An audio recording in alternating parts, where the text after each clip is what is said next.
Hello and welcome to the Varietal show in the middle of October, which means that we're still doing our spooky season stuff.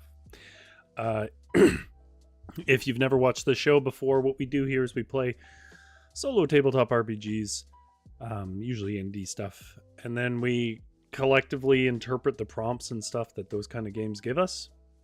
When I say collectively, I mean there's a live chat. You're welcome to join in it. It's already humming away. The little crop of potatoes there is welcome for another one if you want. But it's a stream that works as lurking. And then basically we play that solo tabletop RPG and we construct a short story out of it. Anyways, the... Sorry, I saw something in chat, but I'll get to chat in a minute. If you don't want to listen to any of this, though, you just want to get to either the description of the game or the results of the game or even just the writing, and you're not watching this live, then down in the description below, there will be timestamps, which let you jump ahead to sort of key points in the stream to whatever interests you the most. Don't waste your time if you aren't interested. Anyhow, let me just say hello to the chat. And then I will get right into the game called Alone in a Nightmare. I see that Tammy isn't feeling so well. Tammy's got good reasons not to feel so well. And so won't be as active in the chat. That's okay, Tammy. We'll be here with you anyways. Witchery is here and is hungry, which is a crime in the Varietal Nation. So you must eat. Not a crime. I've never used the words Varietal Nation before. ICGS is here. Good to see you, GS. I know that Jumpstore is away learning how to write horror stories, and I hope that that is a fun time. Who's a regular, if you don't know. And, of course, Uncle Kitty, if you're lurking there later. Good to see you. And Genera, I assume you're working, but if you're not, or if you're watching this later, good to see you. Zombie Wolf is meeting up with some friends. Well, that's good, Zombie Wolf. You know, we do spend a lot of time in the parasocial world. It's good to be in the social world sometimes. Zombie Wolf says, I expect you all to be giving me a good show. Well, lower those expectations. This is the Varietal show, not the good show. All right, let me tell you about the game. I will say that tonight's probably will be a shorter stream anyways. I've got some stuff that I did before the stream that took a bunch of my energy. And then after the stream, I have some more things I have to do. So it's a busy week for me. This isn't going to be typical. Let's find out what we're playing tonight.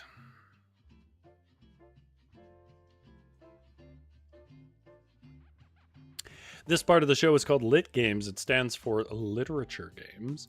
That is just my catch-all for about 15,000 different genre names for games you play alone that have prompts, or at least games that can be played alone, that rely on prompt systems and so on. They can be lyric games, solo tabletop RPGs, so on and so forth. And the one that we're playing tonight is called Alone in a Nightmare. Which, if you know your indie solo tabletop RPGs, you already kind of know what it's going to be based on that title. The Alone series of games, as it says right in there, it was originally developed by Takuma Okada. And that game was called Alone Among the Stars, which we've played before, and I loved it dearly. It was about space travel, and to play it, you need a deck of cards and a d6 dice. The d6 is less essential. The deck of cards is essential. And then basically you pull and you get these vague prompts. And from those prompts you interpret things. Now in Alone Among the Stars, you were searching among the stars. We did Alone at the Fridge a few weeks ago, which was about making a sandwich based on what you found in a fridge, which was a surprisingly entertaining story to write. But this one, Alone in a Nightmare, is about having a nightmare. And then we use the prompts to construct that. Now, the perspective I'm going to take is less so... Well, I'll run this by chat, see if people want to do it this way. But less so we experience a nightmare and more about we're conducting a nightmare for someone. I haven't really decided who that person would be or why, but anyways.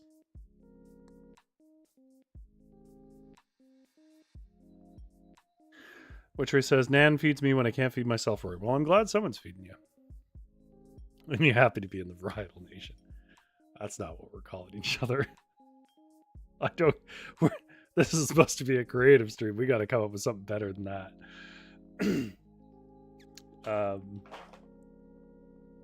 More like a barge. Anyways, I felt like let's get to some of the game, basically. Now, because it is Halloween and it is spooky and we're doing a game about nightmares, I've decided to use the most horrifying and disturbing deck of cards I have. Kirby. I mean, in many ways, Kirby is a very disturbing concept. He like sucks people up and and consumes their power, and where do they go, and is he consuming their soul? I don't know, but in general he's cute. I just like my Kirby cards. I don't actually have a case to make here. Well, Witchery, GS, it may just be us in the chat tonight, which is fine. The stream, I don't mind a quiet stream. It's not like this is like some source of income or something for me. It's a source of fun. Okay.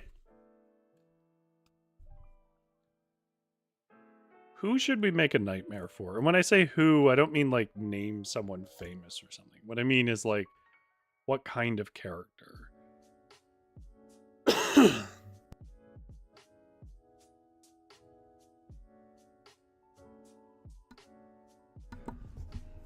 All right.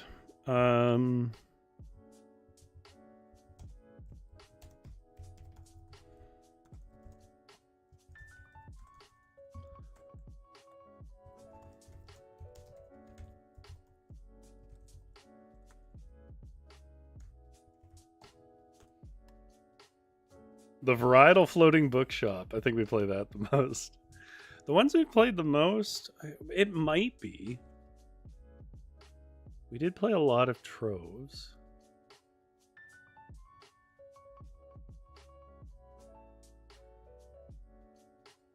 Yeah, I mean, and there's some stuff from like the old days. There's been like 3 iterations of the Varietal show. There's stuff from the old days where I played a game called Rory's Story Dice a few times. It's called Rory's Story Dice, not because of anything to do with me, by the way. It's just the name of the brand. Okay. Let me show you how you play. One of the things I like about Alone Among the Stars games, or the Alone games, is they're super easy to explain. You roll a d6. Hello, Mr. D6. I rolled a 4. The first thing it says is to see what horror awaits you, roll a 6-sided dice. On a 1 to 2, it takes you by surprise. On a 3 to 4, you engage with it first, and it's on to us to determine what that means. And on a 5 to 6, it is uncanny and unusual. Its existence permeates the surroundings. So we rolled a 4, so we engage with it first, and I'm just going to make a note of that here. You engage with it first.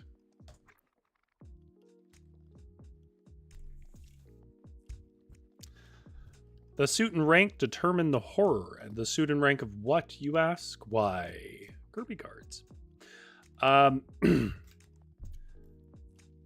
What Kirby is it? It's a Kirby making a little dessert, but it's a very confusing mess of a dessert, I must say. Come on, focus. Fine, don't focus. See if I care. I do care. Please focus. It's an ace of clubs. So the clubs means each of the suits of the cards has this like category of what a thing is. The clubs means are the occult and paranormal, eldritch horrors, ghouls and goblins, aspects of death, a haunted house, a dungeon, cursed ruins. You know when you are in danger and you know when you are hunted. Okay. And then Ace is chasing you. So something occult and paranormal is chasing a person after they engaged with it first. And we get that prompt, and that's our first prompt. So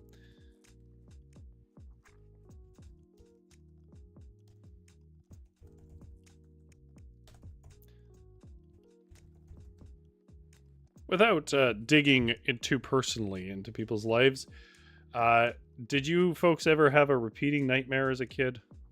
I think you probably did, eh? Because that's pretty common for kids. But I find those ones are always the most interesting because they are the most bonkers. Engage with it first. Cult or paranormal chasing you.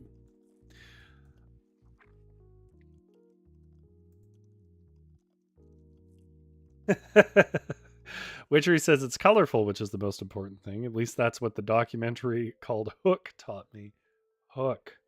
Now there is a deep cut at this point. Do you think Hook really transferred to any other generation, or was it just like our generation, one of those things that's going to die with us? That just it won't. I mean, admittedly, it wasn't well received in its time either. But if you were a millennial of a particular age, Hook was huge. GS has a cool idea. We could use Uncle Kitty as a character. So I don't want to explicitly use Uncle Kitty as a character because I might say something about the character that Uncle Kitty wouldn't want to hear said about himself. But what I will do is base it on what I do know about Uncle Kitty, which is he is a fellow who needs to work as a security guard at night. So the perspective I'm taking is not that we are the security guard, but that we are the nightmare weaver.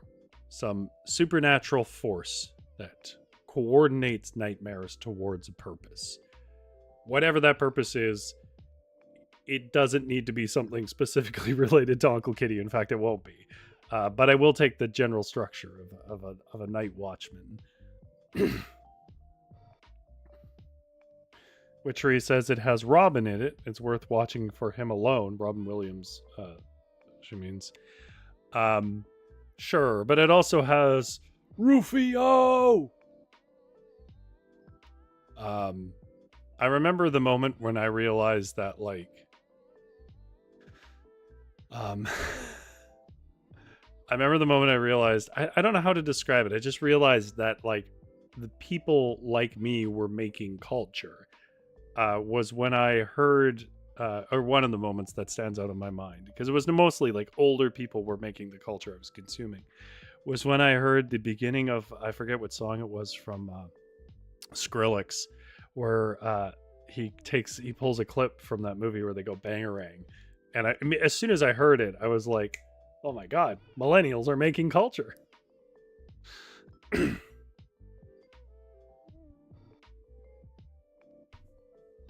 Anyways, it's a movie that's hard to defend because it has a ton of flaws, but if you love it, you love it very much. And a lot of it is about being a kid at that time when it came out. Okay, it was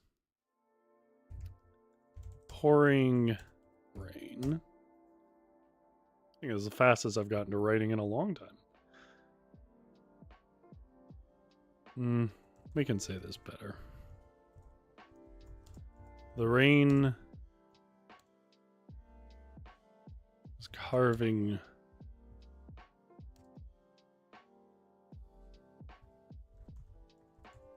a river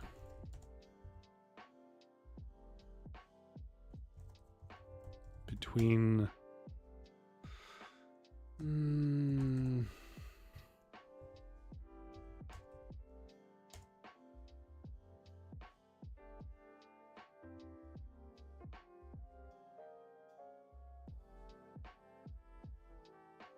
Trey says the kids might be into the Mad Max hair again by now. Oh yeah, that's right. They had that crazy hair. Somebody made a reference to some this is convoluted, but I was playing in my I was DMing one of my D&D games that I DM. And somebody in it, they had a magical lantern they found. And they made a joke, is there a pixie in it? And I was like, oh, like in Hook? Apparently they were making a reference to something with Baldur's Gate 3, which I haven't played, mainly because I don't have a computer that can play it. But I mean, they were on the Gen Z side of things. I don't know if that some of them are definitely Gen Z, some of them weren't. But I was like, oh well, there we go. That's what we call the generation gap. The rain was filling the ruts in the gravel road to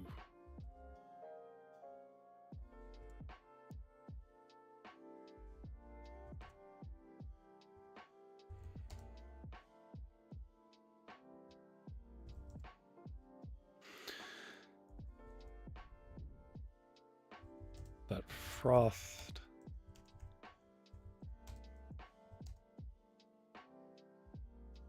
like rapids winding down Amazonian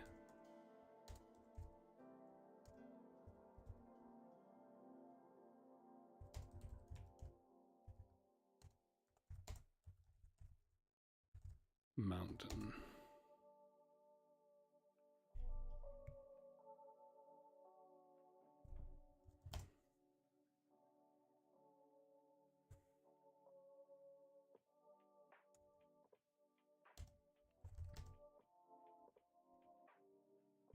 As two muddy rivers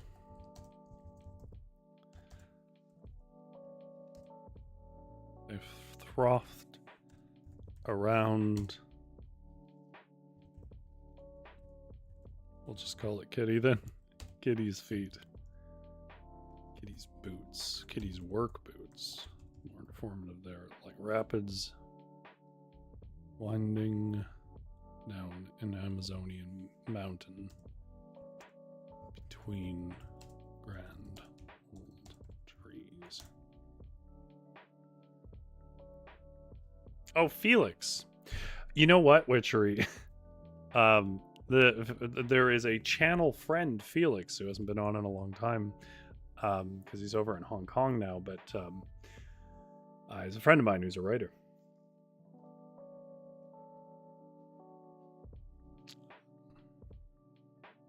I had him on a few times in the early Varietal shows, but he also did, which I haven't done in a while because it's just been busy, I guess, but I used to have people, friends of mine and stuff, come and read their short stories and content. It was a rare thing because that's a hard thing to do. It's hard to find the time and people willing to do it, but yeah, he did one of those, and he sort of reinterpreted a real adventure he was going on because someone in his family was killed in a plane crash, a rather famous plane crash in Thailand, and he wanted to go out and do a bit of work and a book on it and so on, and he did finish that book, and I don't think he's found a publisher yet, but anyways, as just an exercise in creativity and looking at content a different way, he made a choose your own adventure of it, which is up on my website, varietal-literature.ca, but it's also in the comment or in the description below. There's a link to that website where you can find a bunch of stories from my writer friends and me, including choose your own adventures. I used to do, for 2 years, I did a choose your own adventure for Christmas, no, for Halloween, and then I did one for Christmas, but they were a ton of work and got a lot less. Like, at first they got some interest and then nobody would care after that, and I was like, okay, well, I'm not going to keep doing these.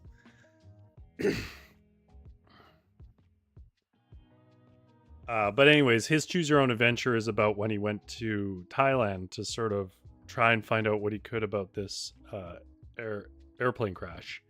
And so you sort of choose where to go in this little podunk backwater Thailand village. It's fun. I mean, I thought it was fun anyways. He's a friend, I'm biased. There's also Leon or Leonardo. That's true, but we'll stick with Felix. Felix is a little easier to write around as a name.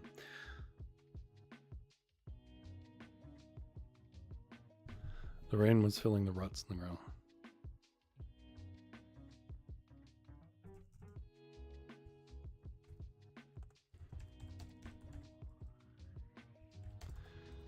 I don't know why I'm so stuck on this first sentence.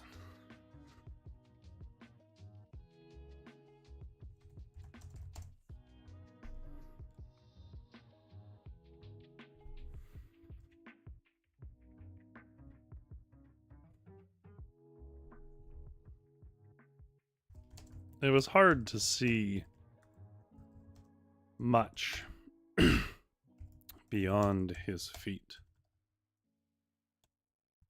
as the clouds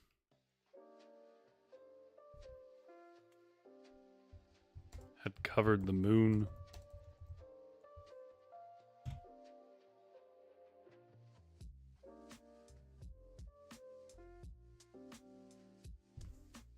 Clouds covered the moon.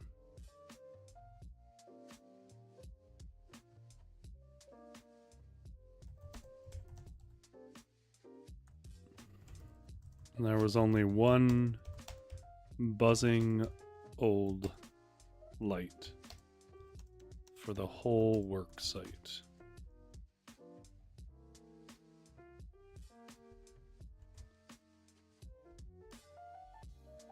No one was here.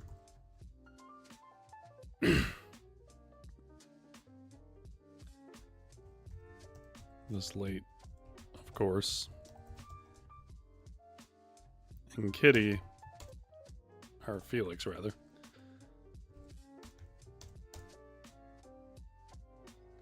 hey, Genera's here, says, sorry I'm late. Yeah, you're not that late. I got myself distracted telling unrelated stories for a moment. It's quiet night tonight. A bunch of our regulars are either under the weather or busy elsewhere. But we are playing a version of Alone Among the Stars, that system, but this one's about being in a nightmare. And we decided to theme it around, first of all, from the perspective that we are the weavers of nightmares, some sort of supernatural force that does that for whatever reason. And second of all, that the character that we are going to impose a nightmare on is a loose facsimile of Uncle Kitty, who we know to be a night watchman of sorts. So I'm just describing that. We already have our first prompt up, which I will re-describe when we get to the nightmare. Overall, though, I will echo Witchery's sentiment and hope you're doing okay. Did you have a chance to see the Exclusion Zone Botanist stream? I can't remember if you came into that one or not. I just remember you weren't there at first. No one was here this late, of course, and Felix, because there was a lot of people in that one. I think Lizzie Rose was in that one, actually. No one was here this late, of course, and Felix had a flashlight. So he didn't.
Gennaro says I didn't watch it live. It's on my to watch with list. Well, you don't have to watch it at all. I just remember that you like the game.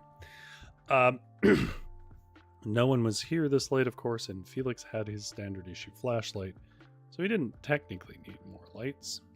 Still, it would have been nice not to be an island in the void of the night. He turned. He scanned.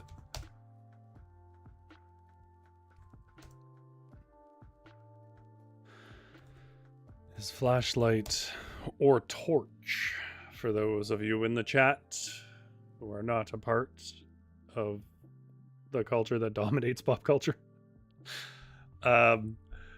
He scanned his flashlight around across the fence line, settling on the front gate.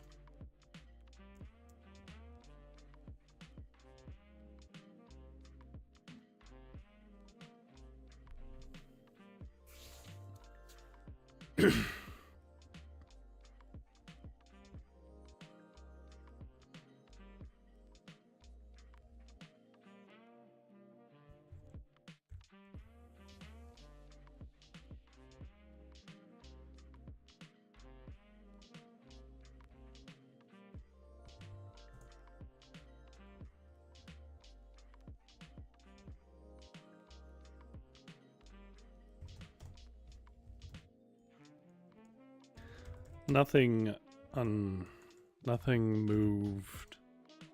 No eyes glinted from the shrubs.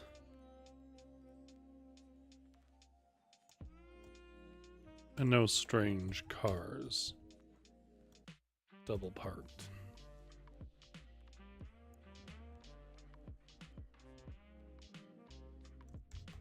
He pulled a notebook with waxy paper made for the rain and noted the time, noted the inactivity for the time.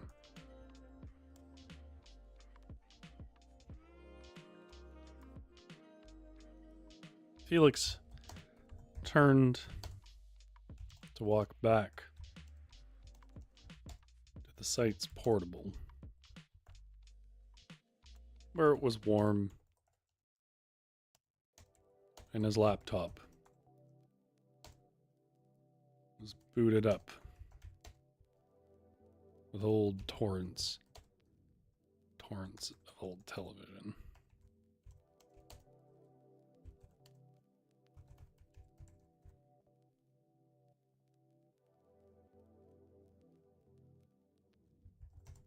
But he couldn't find it. It should have been 20 or 30 meters back.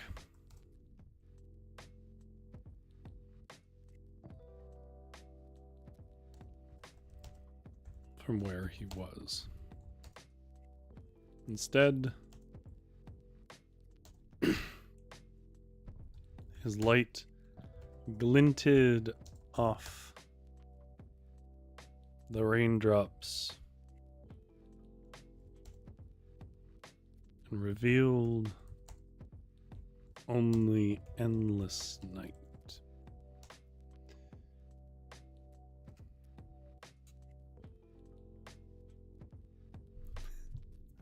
Genera says, I'll probably end up listening to it while making dinner tonight. Oh, that'll be cool. We ended up making, I think, only one plant in that, but it was a elaborate one. Witchery says everyone wants to phone me while the stream is on. Oh god, you answer your phone? I have missed important things in my life because I'm like, I don't know what this is. I'm not answering it. The millennial fear of answering your phone. GS says no leaves falling. Maple leaves are pretty loud when they fall. Man, they are. Oh, you keep thinking it's a bear.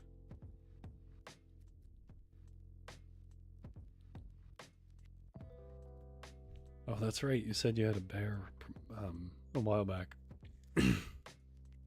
Instead is Lake Linden. All right. Prompt we had was you engage with it first. It's occult or paranormal, and I'll reread that category. Occult or paranormal or eldritch horrors, ghouls, and goblins, aspects of death, a haunted house. We're not doing that. Dungeon, we're not doing that. Or cursed ruins. Cursed construction site. Witchery says it was my father. I had to answer it. I've ignored it. Calls from my father. He sometimes watches the stream, so I'm sure I'll get texts about it later.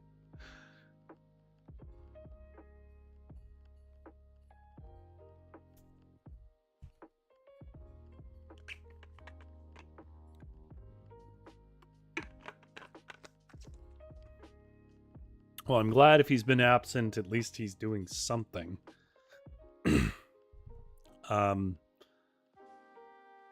You know when you are in danger, and you know when you are hunted. And chasing you. So it's something we engage with first that is occult or paranormal and chases us. And I've set it up so that he's not aware that he's sleeping. Witchery says hi, Rory's dad.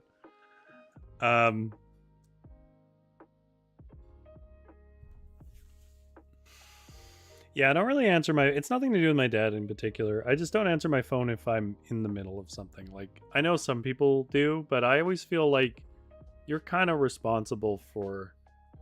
When I phone a person and they're like, hey, I'm in the middle of something, I'll be like, then don't pick up, right? Like, I'll be fine. Jess says, how about a review type of asylum like at the outro of your stream? Oh, man, I had a friend who worked at an asylum, an abandoned asylum that they like film stuff in now. That's on the property of a non-abandoned asylum, but it is like an asylum for people that are either for criminal reasons or otherwise cannot be in the general public. It was that kind of thing. And when there was that sort of, you know, when that fell out of favor as a policy in the 90s, honestly, largely for budget reasons, it shut down, but the building is still there. And he used to have to walk around this 25-year abandoned asylum, which is wild. He likes horror movies, though, so I think he probably enjoyed it to an extent.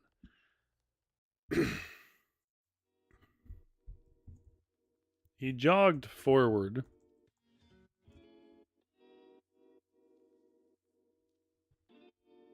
Assuming he must have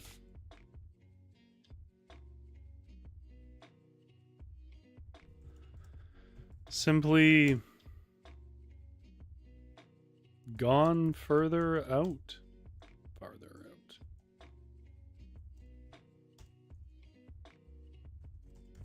Than he had assumed. Yet, even in a full sprint,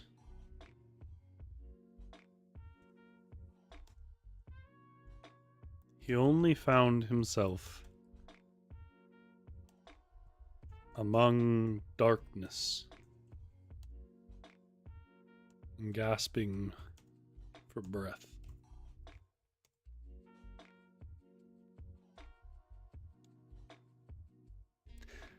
What do you think the eldritch horror we encounter is? I mean, obviously it should be like, because if he's a security guard, he'll find something. He'll be like, what's that?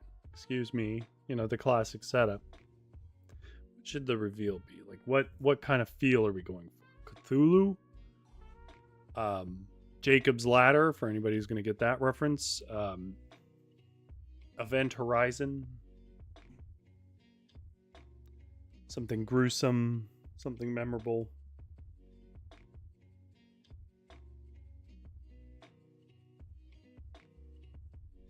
The skin spider from last time, which Uncle Kitty really liked. He said in the comments. He said it should have flaps that blow in an unfelt wind, which is a good detail.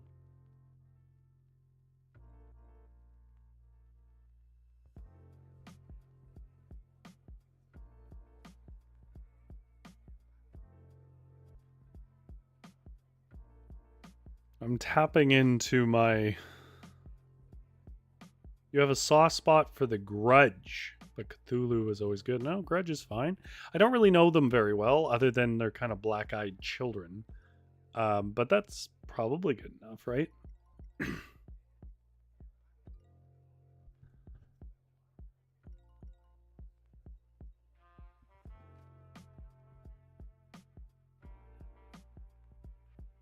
For a moment, he leaned on his knees and felt his body pulse with his struggling heart. This is not a slight at you, Kenny. This is why I said we can only base it on you. I'm developing my own image of the character.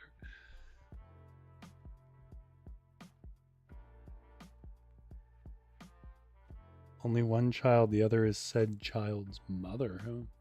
Maybe I should watch it at some point. It seemed like sort of B-movie fun. That's what it looked like from the outside. Like, when it first came out, my perception was it was sort of a knockoff of The Ring, which I did like. I liked both versions, Japanese and the American one. I actually think the American one probably was a little more disturbing and interesting, but I did like them both. They had different feels.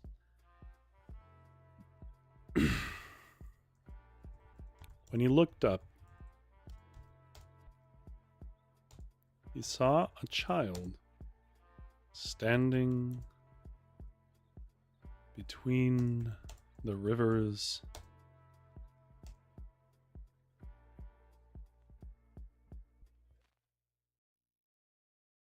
in dirty clothes.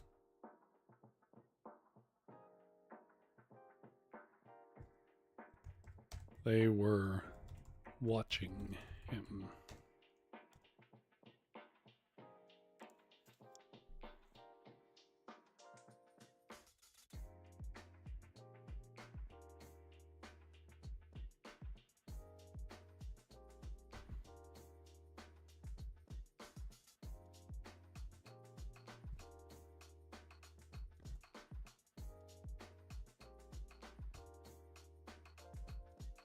Heyo.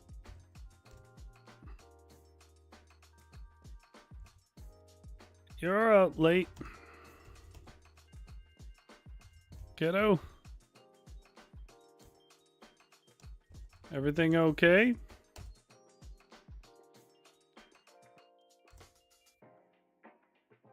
Janera says, if I recall, they're from the same creator. I think that's true. But both Ring and Grudge are American remakes of the Japanese movies Ringu and Ju-on the Grudge. Yeah, I haven't seen Ju-on. GS says Riverview in Coquitlam is just outside of Vancouver. Yeah, that's right. Is a massive abandoned asylum that you can Google. Lots of movies were shot there. Elf, Supernatural, Riverdale, Deadpool 2, many older movies.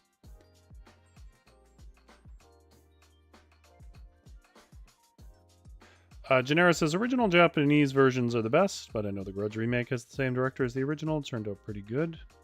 I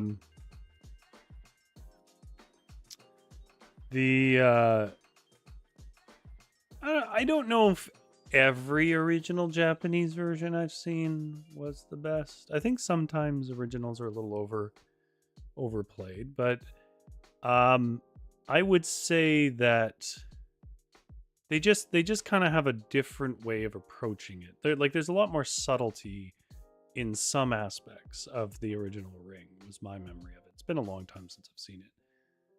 But I kind of liked the lighting quality and cinematography of the American remake of The Ring, and I feel like for a movie like that, that really went a long way. There's actually was a breakdown I saw of how they created that effect in The Ring, and why people who've tried to imitate it can't really get the same texture and richness.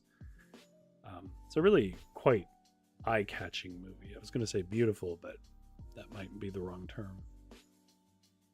The remake. But there are times where I think the remake actually gets the point better than the movie. Like, and I know this is controversial, but I'll stand by this. The remake of The Girl with the Dragon Tattoo understood the point of the book a lot better than the original Swedish one. I think it was originally Swedish.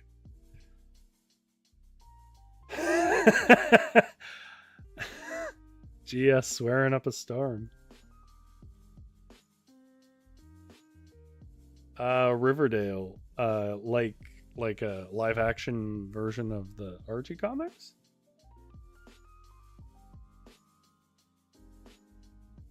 Yeah, I would agree with that, Genera. They do tend to do better with the suspense. I just don't. I remember that the original Ring was a lot more boring to look at.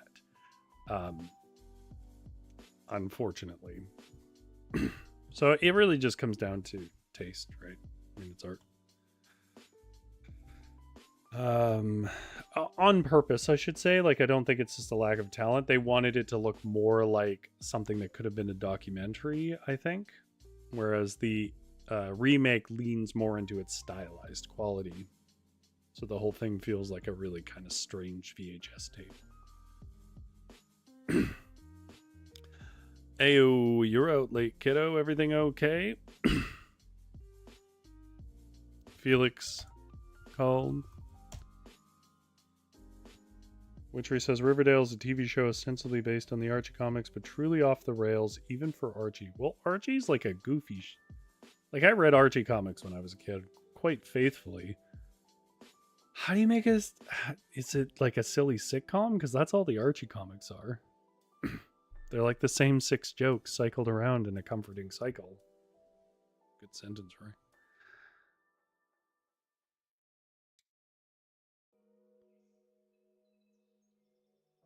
How should this kid respond?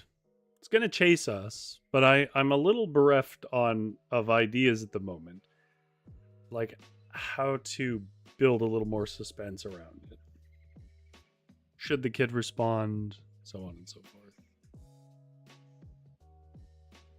Genera says, I watched the Sabrina show, which I think is Sabrina the Teenage Witch. I mean, I watched that for sure. I watched, I think, pretty much every episode of that when I was like a kid. Witchery says, you don't understand. You have to watch it. It is not a sitcom. So is it one of those things where like they've just sort of, they had a show concept and they attached an IP to it?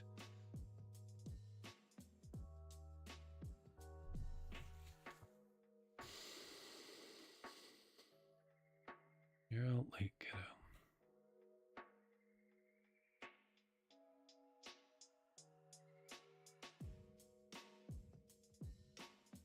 I think I knew at the time Sabrina was in that universe, now that I think about it.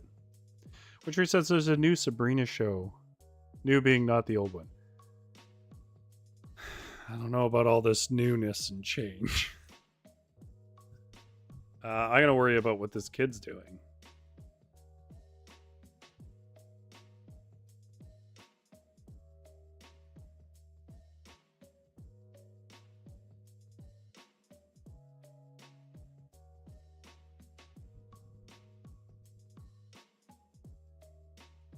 Just thinking horrible thoughts.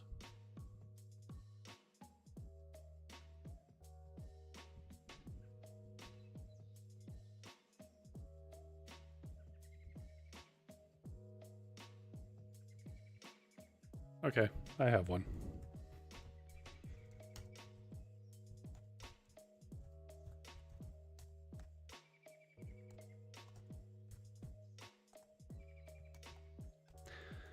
My tooth is loose, the child responded and began to weep.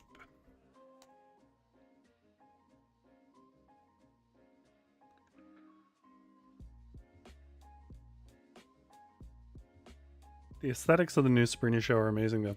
You know what? Which show has been entertaining me is the Agatha one. Agatha All Along, the spinoff from WandaVision. That's been a lot better than I expected it to be. It's a lot of campy fun.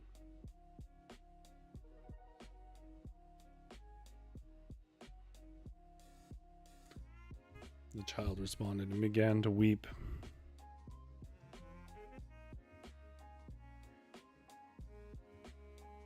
Hey.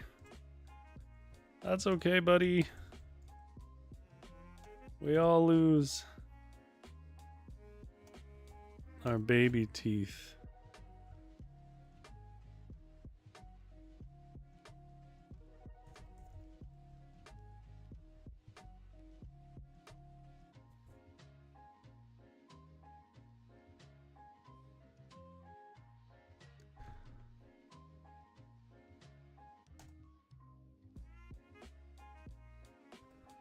Felix furrowed his brow,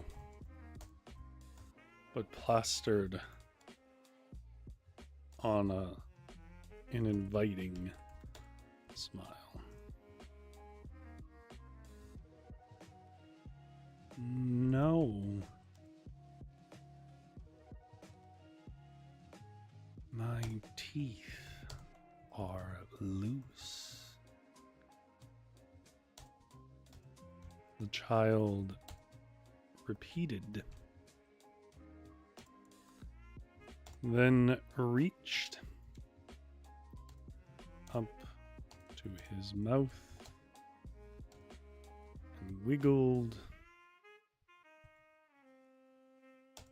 his front tooth until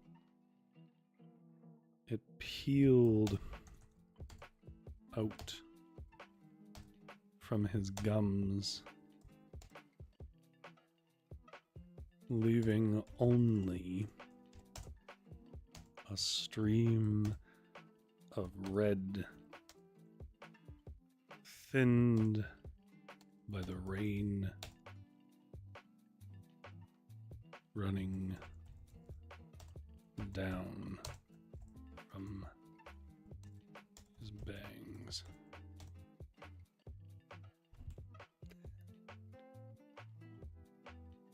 Yeah, I think I remember some comics about a witchery. Janera says, aren't Josie and the Pussycats in there too? Yeah, Josie and the Pussycats are a lot more famously associated with Archie. Like Sabrina's sort of here and there. Josie and the Pussycats come up a lot.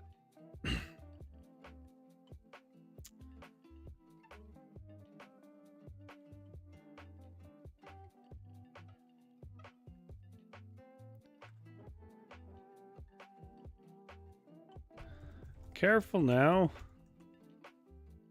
That's a lot of blood.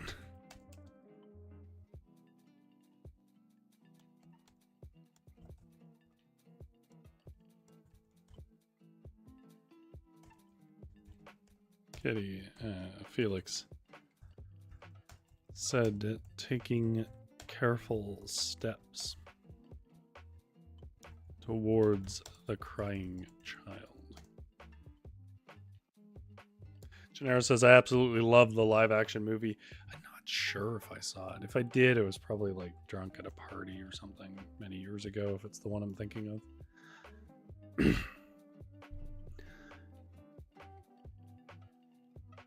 The child looked up at him with black eyes. With eyes consumed by the void of his endless pupils. There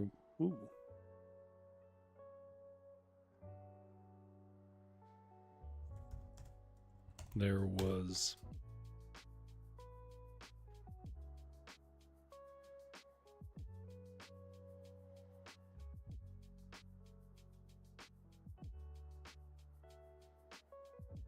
Gia says, I bought a secondhand Riverdale graphic novel for someone last week. Maybe I should actually look at it before I give it to a child. Yeah, that sounds like it.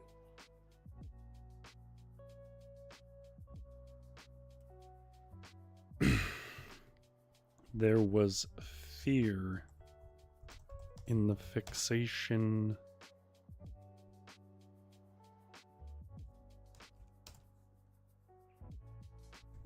of his wincing mouth, and yet it was as if he was compelled to pull another tooth free, drawing yet another stream of blood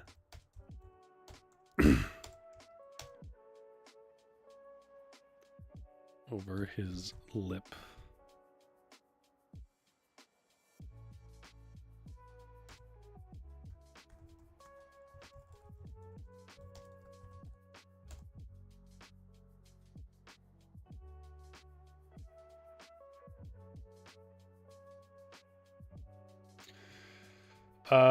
Janera says, I saw it in theaters as a kid. It was how I was introduced to Josie and the Pussycats. I was so excited because it was the first time I'd ever seen my name in anything. Surprise, my real name is not General. I think you meant to say Janera. I think maybe autocorrect sold you out there. Is your name Josie? Because Josie's a nice name. Also, it's a big surprise to me. I assume Witchery is also named Witchery Smith. GS is the whole name.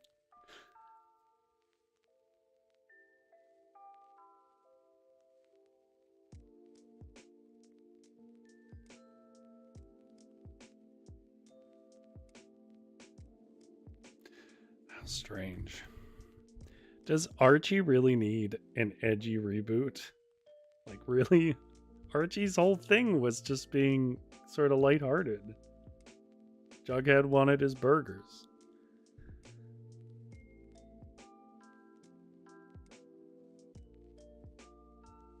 It was as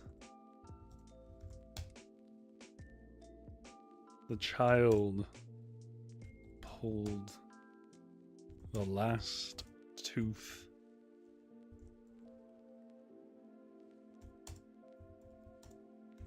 from his bloody mouth that he began to scream at Felix and ran towards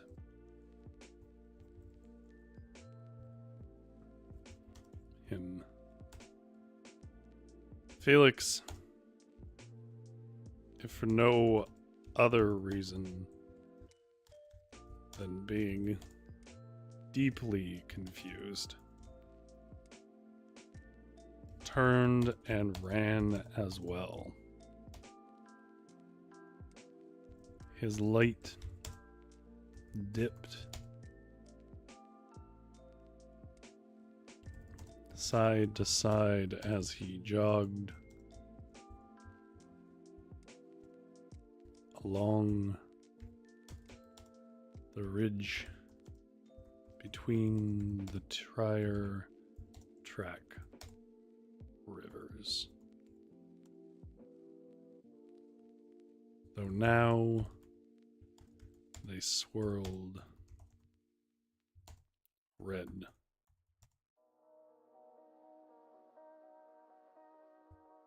From the spilling blood of the child's mouth.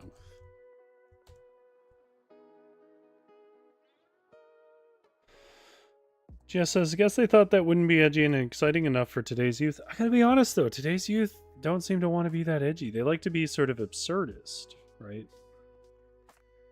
I mean, I guess, and kids are always, yeah, a bit edgy. Witchery says, Steffi. No, Witchery. Are you telling me that your name is not Witchery? Because I don't think I can believe that. Witchery says, you know my name, I've DM'd you. I do.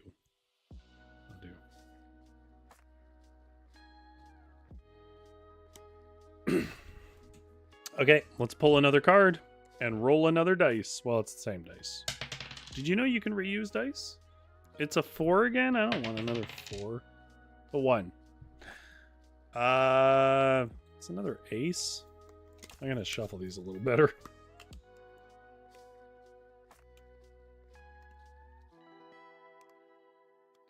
Witchery says, I mean, it was on the CW. Oh, right. Is that still around?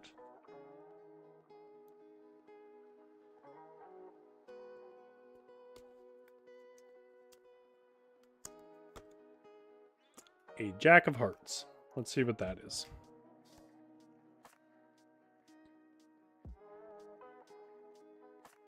A 1 means it takes you by surprise, so let's put that in.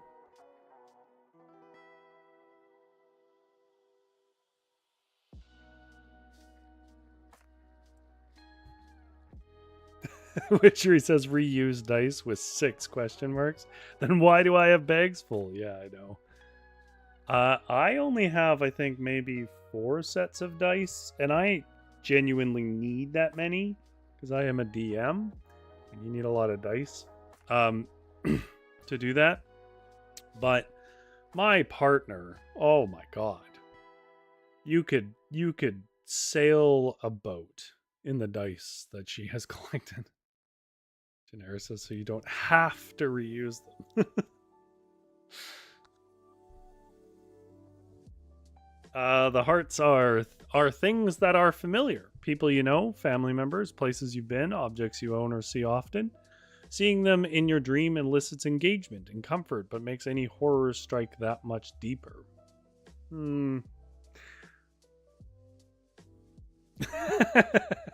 Witchery says, I need less of a dice jail and more of a dice prison colony. So just to explain, if you're not a part of dice culture, if you're not a dicist like me, a dicer, what would be the term? Anyways, in D&D, you know, the main dice you use to decide if you're going to do something is called a D20. Looks like this.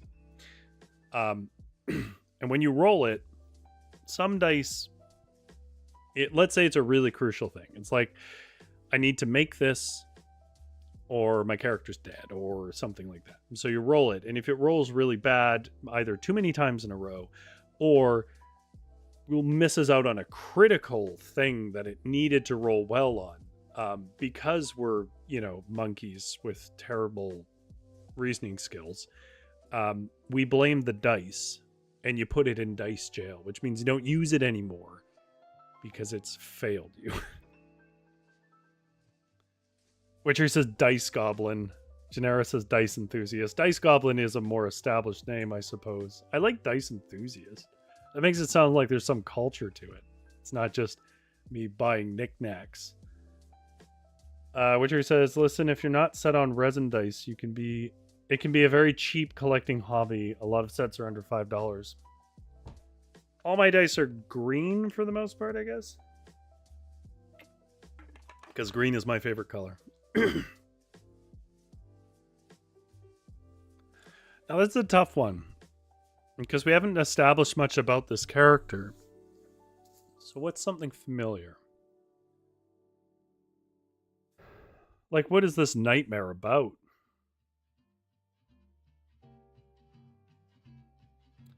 Why is there a child pulling their teeth out and chasing you? Things that are familiar. Let's see if the jack helps. In a harbor made of cement. What? Well, I don't know what that means. We find something familiar in a harbor made of cement. Feels like in a harbor is enough. Why is it made of cement?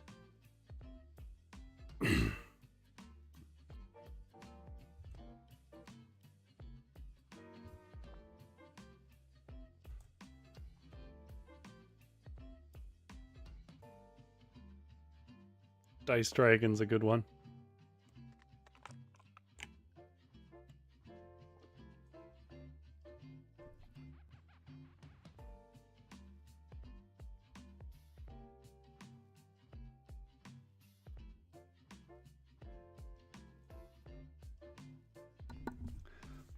It has a seawall. That's good. Genera says, I wonder if moonlight would have any effect, like when making moon water. I do not know what that means.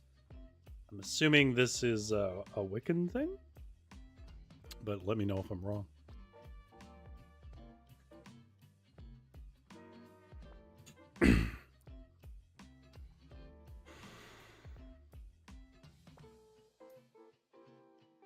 Okay, well, I can get us to the harbor. I don't know what's going to be there. So maybe it'll come to me as I write. Did you know, this is not me being sarcastic, that if you are suffering from writer's block, the best thing to do is to keep writing. And the reason is, and I think this doesn't get said enough, writing is thinking. If you expect what you write to be good, then yeah, you're going to set an expectation where you have to sit there and think for a long time. But if you're truly just making a rough draft and you're in a tough spot and you're like, I'm not even going to use these next few pages, writing is thinking. Thoughts will come to you as you work. We're talking about ways of ritually cleansing naughty dice. No, you're talking about what the personal thing Felix has is, because I'm a little stuck on how to interpret what this guy's story is. I mean, the obvious thing is to do kind of like a Silent Hill 2 thing, I guess. I don't know the whole plot of that, now that I think about it. I've watched some playthroughs. It's not my kind of gameplay. But, where it's like, these are regrets. Maybe he struck a kid or something. I don't know.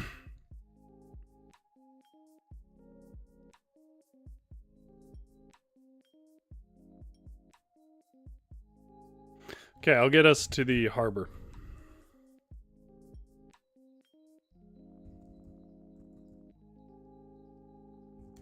I could not. Nope, not I. Felix could hear the screaming echo into the surrounding forest.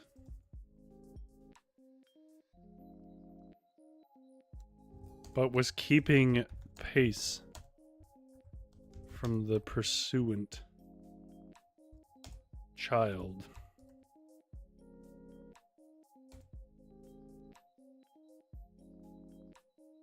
Terrible way to put that. Yet had created enough distance that when he looked back, he saw only the void of the stormy night.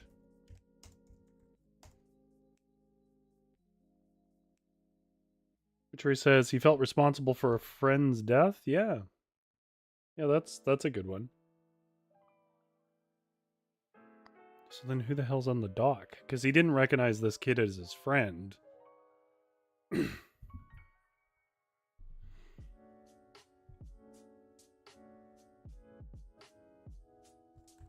The rain was coming now in streaking waves on gale breezes. The red rivers of the road were rising and turning thick with the crimson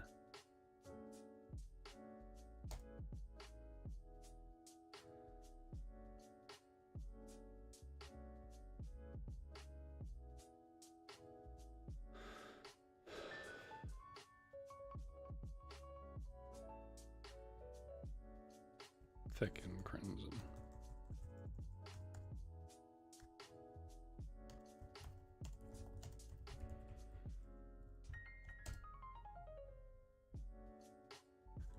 The gravel of the construction site for which he was the night watchman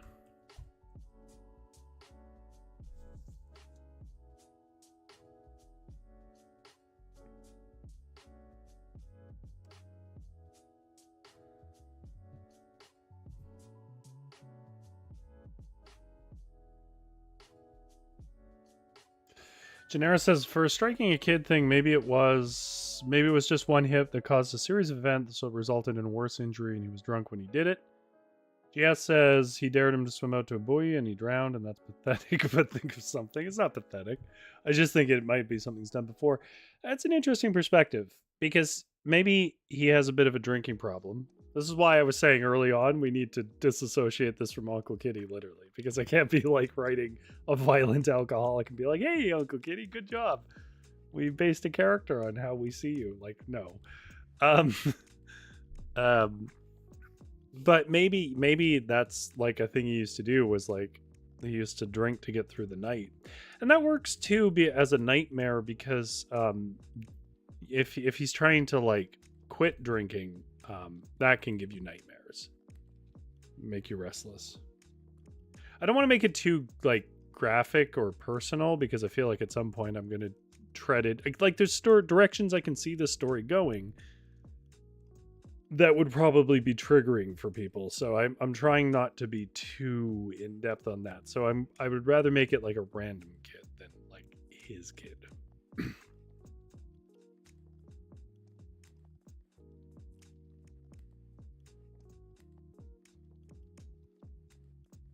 Oof, witchery. That is the most horrifying thing I've ever seen in my chat. When I was a kid, we went swimming in dubious waters, and we would always dare each other to pin drop in and try to touch the bottom, even though there was debris we could get caught in. Oof. I'm not a person who's afraid of dark water either. I used to swim in a man-made lake near my house where I used to live, and it had that kind of muddy, rooty ground you get in man-made lakes, and it didn't bother me at all. I was like 5. Jess says, well, hearts mean something familiar. Yeah, it could be connected, like Genera said.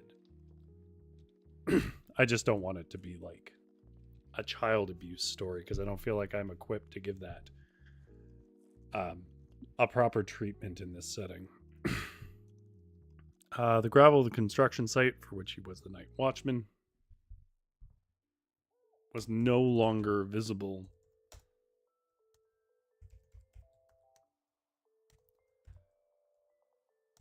Instead, a tide of blood ran around his ankles and across a strand line of children's teeth.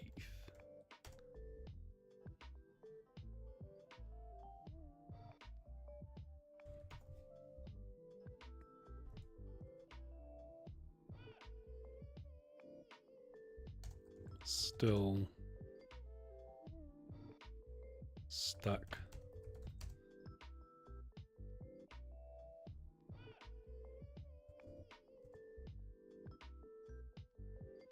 The meat of their gums.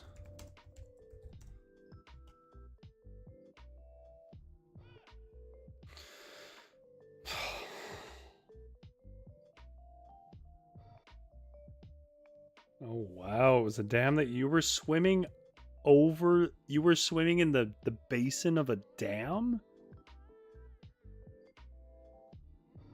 Aren't Aussies like really well educated on safety? Like, you guys have world-class safety. What was happening there? A death wish? Instead, a tide of blood ran around his ankles and across the shore of children's.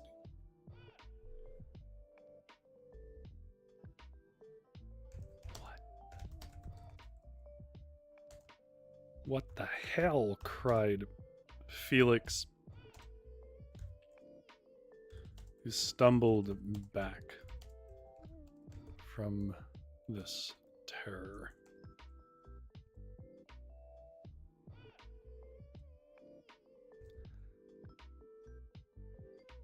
He slammed against a concrete seawall that held back the rising tide of popular holiday spot, what Tree says. Was it a popular holiday spot to like... I can't even imagine that. Like we have a lot of dams here, but and sometimes you would be in the runoff zone because you had a lot of warning if they were going to open the dam, but never in the basin of it, like the one above. Gennaro says we have a lake like that around here. There's a whole town under it. That's wild.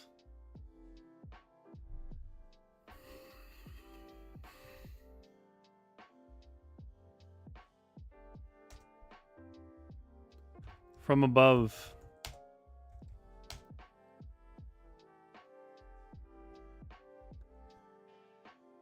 Felix reached up to grab the edge and pull himself free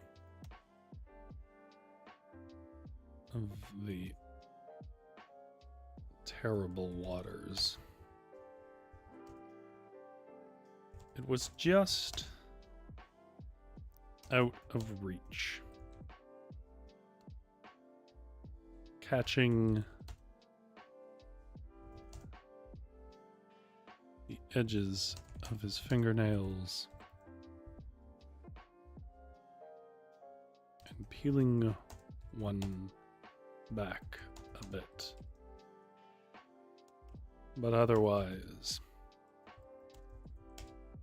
his fingers were sliding on the harbor wall.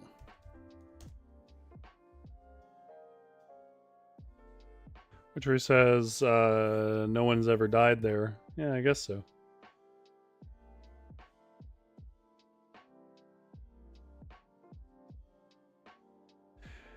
I remember at one point, so I should put a little context on this. In Canada, there's like a couple of city centers that are pretty much like any city center. Obviously a little less populated, but busier than you'd think, well-developed, whatever else. But as you go out, further and further away, and it can go very far. Like the province I live in is like half the size of Europe. Like there's a lot of landmass. You start to get to these places where, you know, there's people there, but that's about it, right? And one of those places I went to, this is like 20 years ago, I went to on a road trip with my friends. We had this old 1984 Black Crown Vic, a terrible car for a road trip, by the way, because it just guzzled gas. But it was all we could get. We drove it around. We were gone for, I think, like a week or two. And like the main object, they had some family up there we could stay with. We were camping, a couple of hotels. It was mainly just us getting drunk. We were like 19 or something, which is drinking age in Canada. And driving in the morning to various places. And it was just sort of a, we're done high school, let's go on a road trip thing. And at the end of that road trip, I remember one of the guys we were traveling with's brother was like, why don't we go boating on the lake? In one of these very small towns. And in my memory, it was really fun. We rented a boat. We drove it around. The advice was, hey, don't go to that side of the lake. It's sort of a flooded forest. You know, they've upped the water a bit. There's forest there. You'll catch on some roots. Try to stay on this side. 10 or so years pass, and I don't think about this too much other than just it was fun. And then I thought about it, and I was like, none of us had ever been boating before. None of us had a boating license. Some of us didn't even have driver's licenses. We didn't have insurance. We didn't sign any insurance forms. And we were boating, the three of us, 19, 18-year-old people, were boating around pulling each other behind with like tubes and inner tubes and stuff. Like we were doing the whole thing with skis and stuff, or over a lake with like branches and like trees. You could see some of them were like, whoa, almost hit it. Like it was all very funny and whatever else. I remember at one point we all jumped out of the boat as for like a photo op, which in the middle of the lake.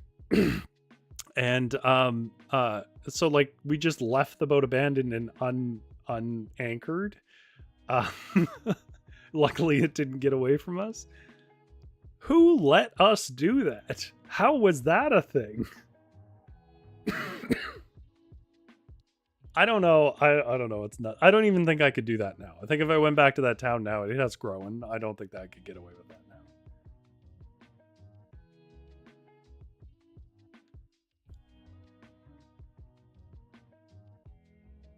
Then a hand grasped his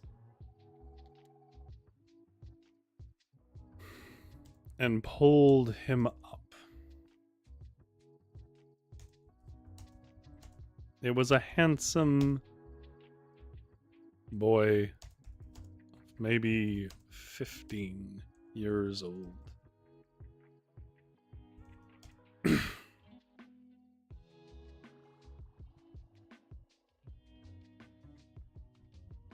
Who was wearing some damp and dirty clothes under his grin.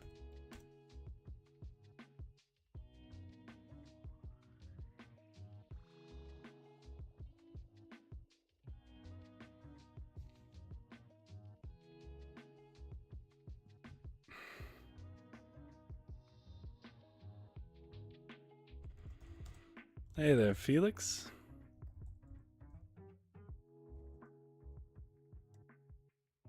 See?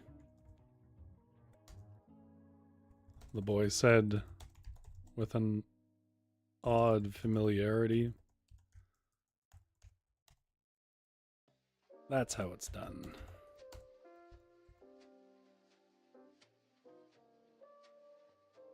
Felix was startled to silence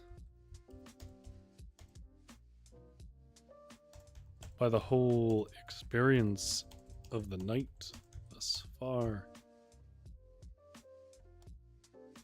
But immediately his mind began searching. Who was this?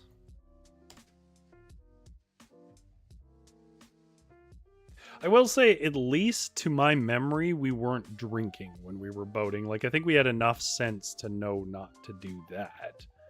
I'm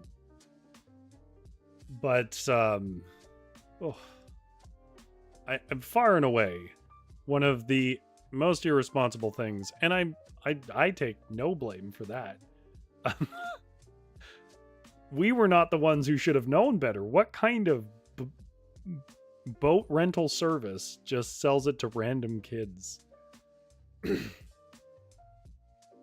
Like, it was a full-on motorboat. This was not like a canoe or something.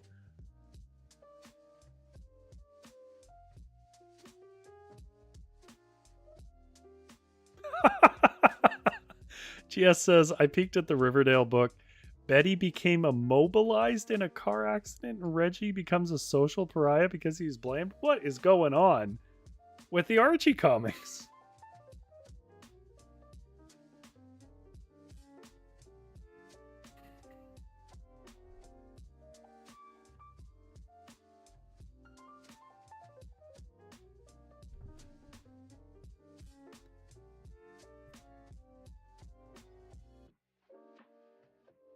Then it came to him. Wait, no. I don't know. I don't know what I'm doing with this.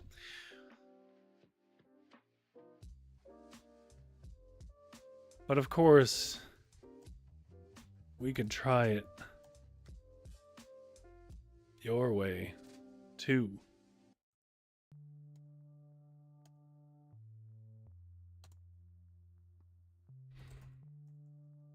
The grinning boy then punched him in the mouth and knocked him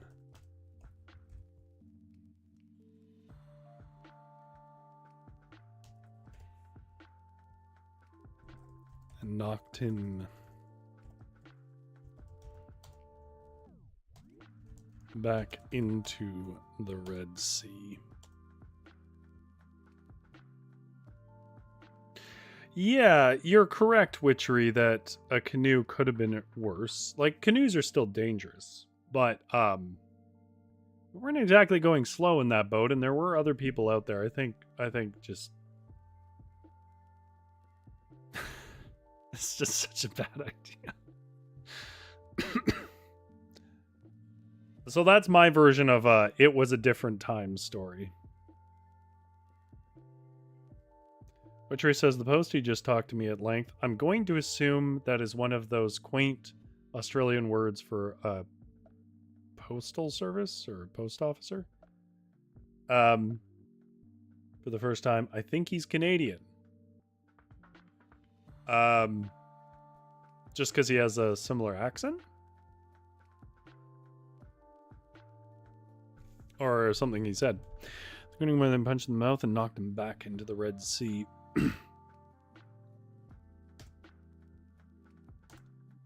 Felix was pulled down by the riptide, but the whole sea roared with his laughter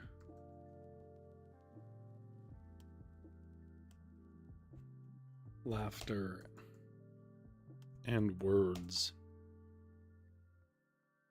Witchery says, yes, it is. Did he say sorry a lot or A?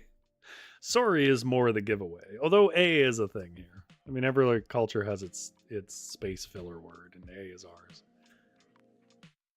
The thing that we don't really have, or at least is more regional than just Canada, is the aboot. That came out of like a skit that even Canadians in general find funny because it's sort of making fun of an eastern seaboard thing. Yet we don't say about. Aboot. We say about.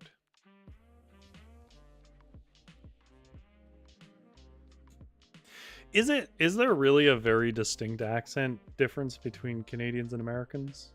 It's one I struggle to hear, but maybe people outside of us can hear it. Not a Quebecois, though. I can hear them 100 kilometers away. Yeah, no. You can hear them from across the country. Not a quiet folk.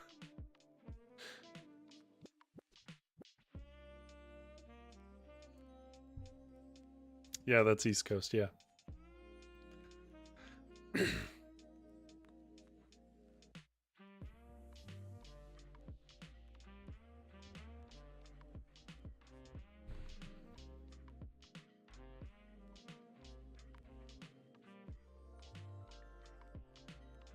Felix was pulled by the riptide, but the whole sea roared with the boys' laughter and words. Swim for the buoy. You'll be fine. I can't get my good shoes wet. Or my mum will kill me. It's a dream. I'm doing too much connective tissue. Let's pull another card and make this the last card of the night. A Queen of Diamonds. Oh, and I need to roll the dice.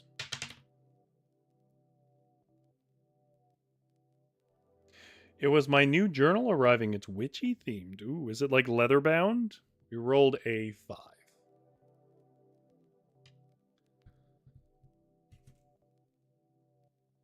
It is uncanny and unusual. Its existence permeates the surroundings. So that's interesting. Let's see what we get. Diamonds are things that are disturbing.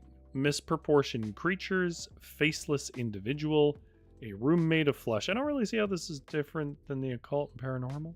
Maybe I just sort of misinterpreted the first one. Your psyche is slowly attacked in the presence of these and slowly build a sense of dread. Okay, things that are disturbing.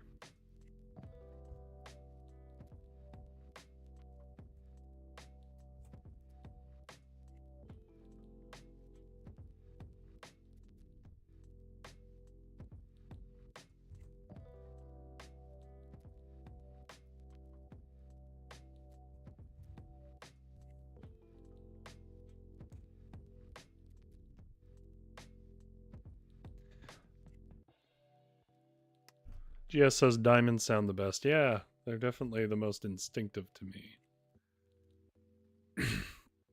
And then a queen is within the depths of a vessel. Well, that works because we're already underwater.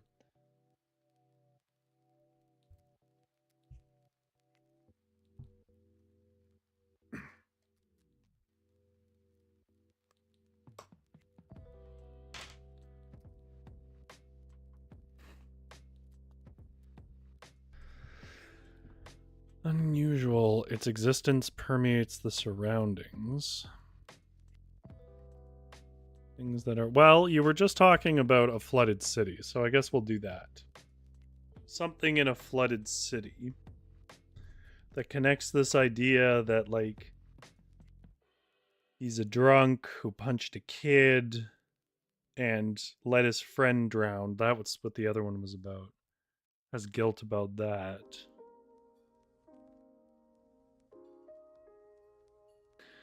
Maybe we do something that's sort of like symbolic of alcohol.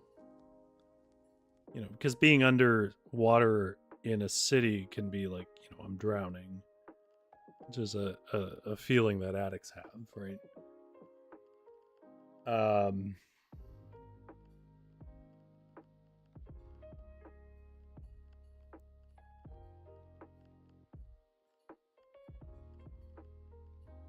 Sort of bulbous body horror is, yeah, kind of my thing when it comes to writing horror. I have sort of a concept. I'm just sort of searching my imagination. I forgot to show that this is a little Christmas tree of Kirby's. And it's the boss from, I think it's Kirby 64, the little tree boss on the bottom, which is it's such a cute detail. And then there's little Kirby's on the tree. It's delightful deck of cards.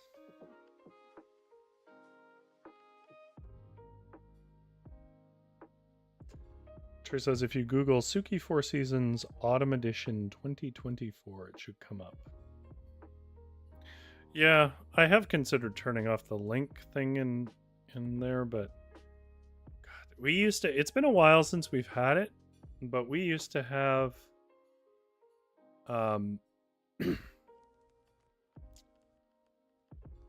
We used to have just so many spammers come around. Here, I will put it in the chat briefly. Not the chat, rather, on the stream while I think about this.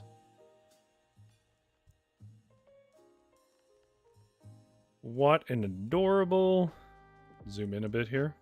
What an adorable journal you have. Do you use it for creative or personal journals? Little owl. Little floating candle. What a happy place. Little mushrooms.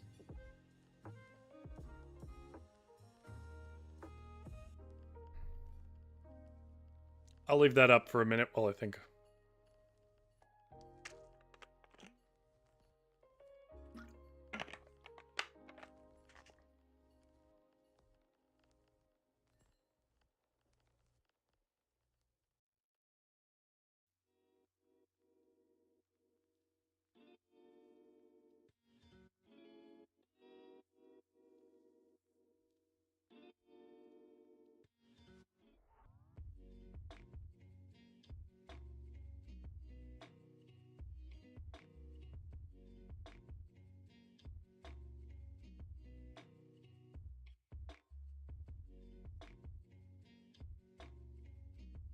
Well, that's good. I'm glad that you're getting some nice things in your life, Witchery.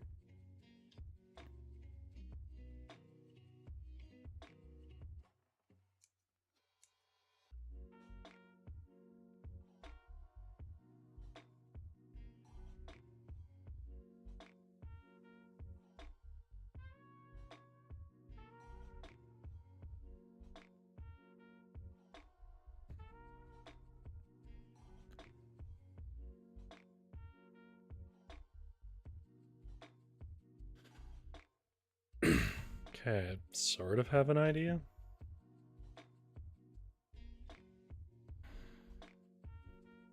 The Riptide pulled down and down and down until the stirring of the waves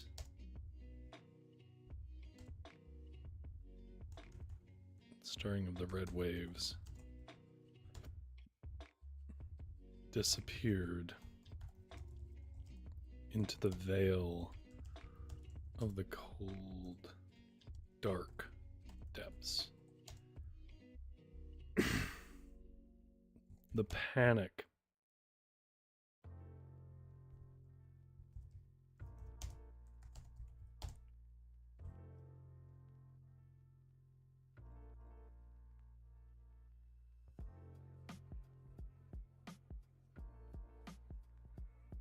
airless lungs with nothing to gasp was making Felix wild. He struggled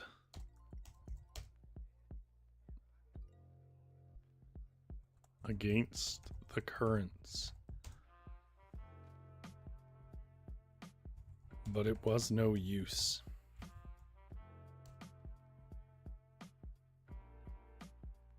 Even the laughter faded.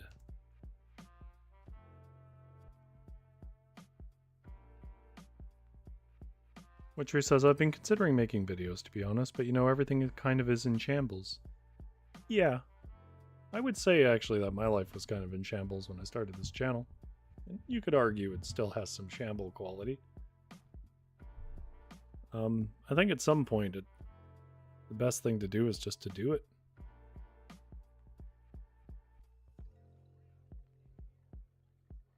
I mean, it's a weird thing, but I felt like I did a lot of research and prep and tried to like do it right when I started, but I didn't. It's just a thing where you got to learn in front of people, and that's tough.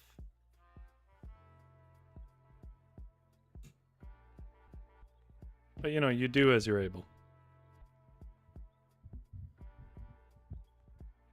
Witchery says, I'm still living entirely in a recliner. There's lots of ways to get around it. I mean, I don't want to tell you what you need to make, but like, there's people that just sort of use their iPhone and film little figures, voice it over as a way of creating set dressing, right?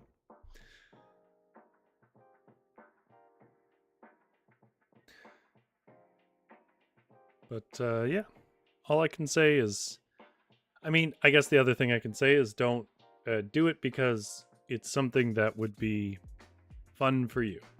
Don't do it because you think you'll be popular. The truth is that what I didn't understand when I started this was I did think, well, there's a set of things you got to do to sort of play to the algorithm, and I'm not really going to do too many of them, but I'll do some of them, right? And what I've come to learn is no one understands the algorithm. There is no rhyme or reason to the things that succeed and don't, as far as I can tell, and that it is, and Little Joel put this really well in one of his videos, there's a persistent sort of folklore that exists around how the algorithm works. And so you get these superstitions presented as advice.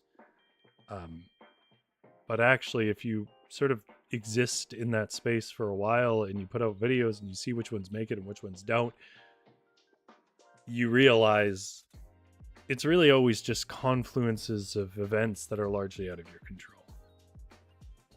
Witchery says, I've never been popular in my life. Me either. I mean, for me, like, for example, Fireside Fairy Tales started because I wanted to read folklore, but I like reading things to people, right? I actually struggle a bit to sort of read on my own. I get distracted and whatever else, but the performance quality. So it was like a way of like learning about folklore with a bunch of other people. So I get something from it, even when there's only like 20 views on a video.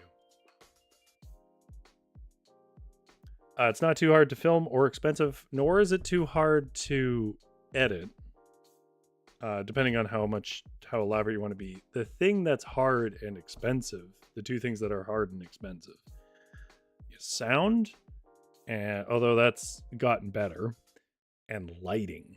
Lighting is a pain. If you do it outdoors, it doesn't really matter. Outdoors in the sun. I struggled against the currents, but it was no use. Even the laughter faded away into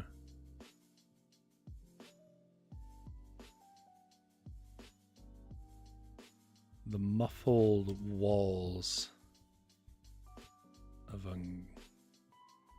his growing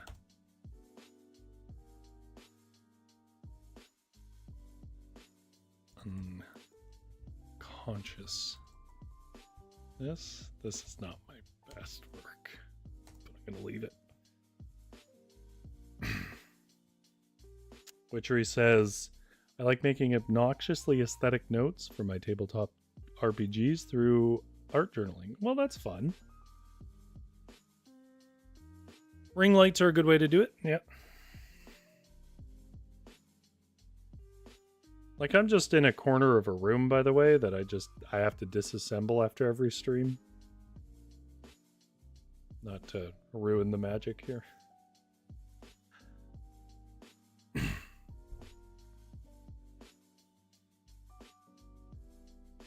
It went through a mouse plague. I guess that makes sense if you were around farm territory. Especially in Australia.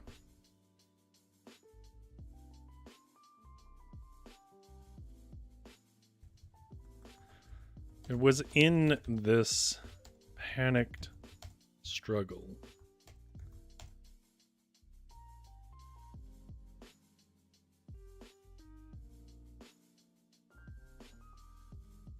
that Felix's cyanotic body settled into the remnants of a street flooded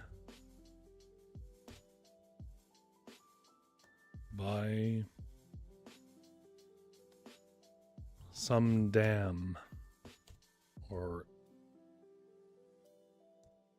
collapsed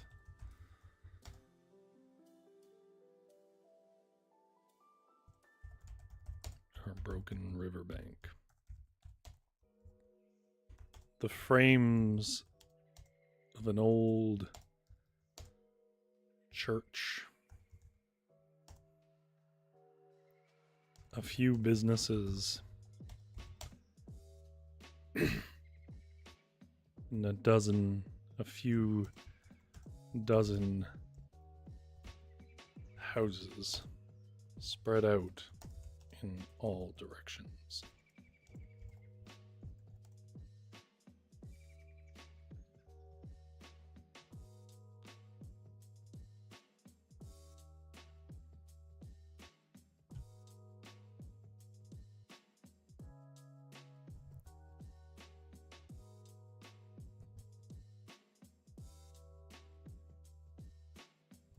The water was cold, murky.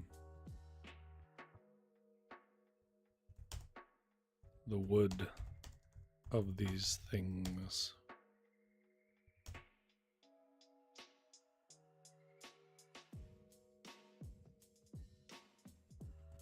grew long, hairy strands of algae.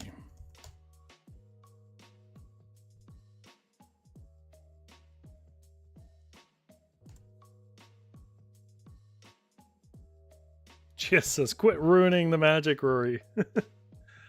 Genera says, I hope it doesn't take too long. I assume you mean like to set up and take down. It's not terrible. I set up the lights, the camera, the connection from the camera to the computer. Computer's kind of always here, so that helps. I've mentioned this before, but in case you didn't know, I sit on the floor. I'm in what's called a kotatsu.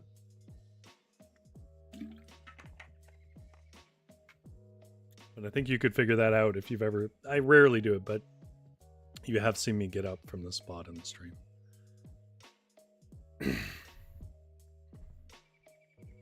Out from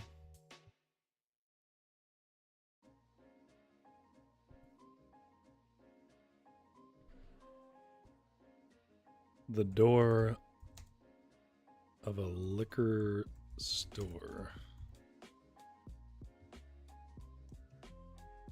a woman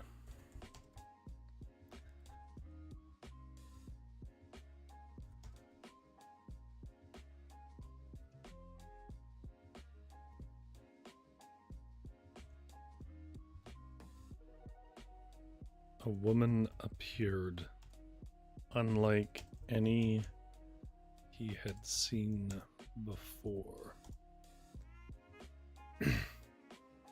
Genera says, are those expensive? Yes, but not for any good reason. I mean, the heater is nice and all of that. I don't have the heater on. I'm not that kind of person, but you're mostly paying for shipping. I got this as a gift from my partner, who is a person who's always cold. This was many years ago. But yeah, the problem is it's like a mid to low range IKEA table with this expensive heater attached to it that had to be shipped from like Japan because they don't really make them here.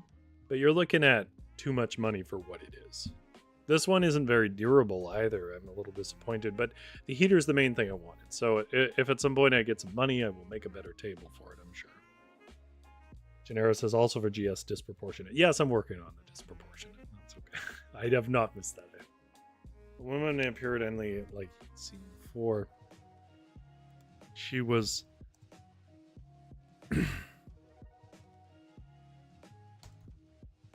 she had a soft jaw of a young and beautiful woman, but her eyes were swollen. One, the left twice the size of the right.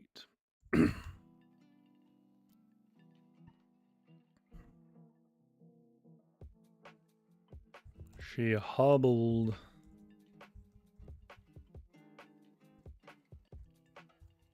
towards the suffocating Felix.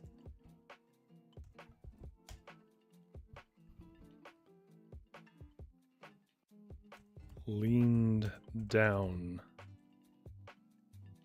and then her eyes extended towards him,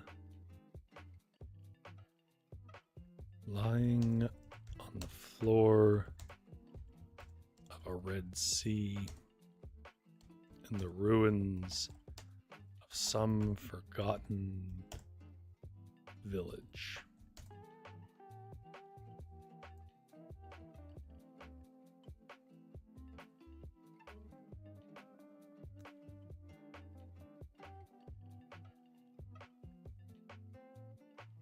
Yeah, that's no problem, Genera. I appreciate it.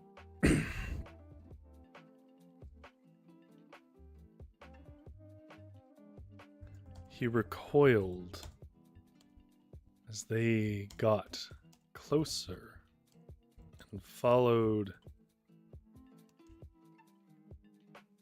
him. They were on long stalks, like a snail.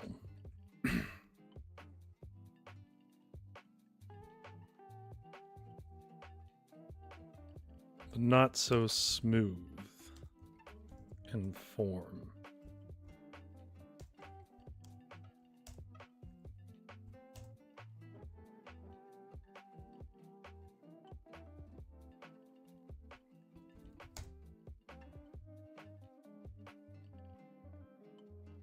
They were wrapped in swollen veins.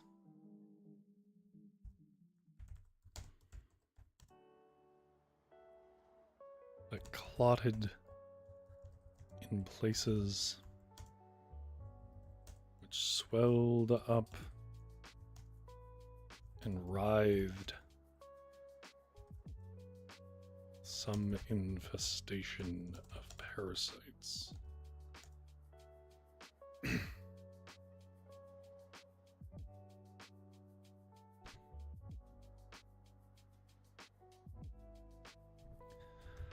She grabbed his ankle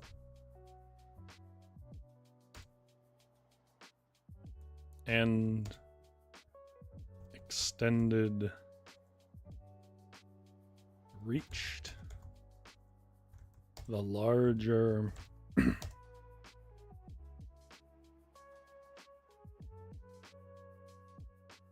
eye stalk down into his gasping mouth.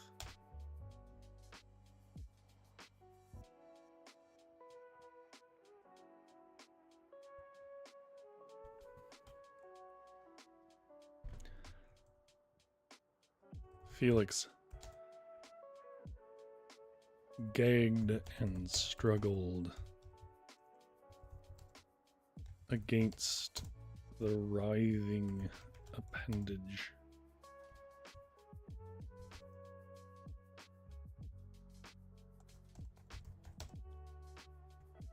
That wormed its way down his throat into his chest.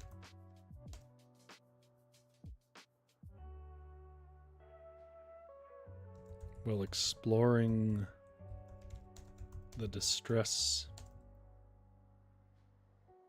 on his face with the smaller stalk and a soft smile on her round jaw.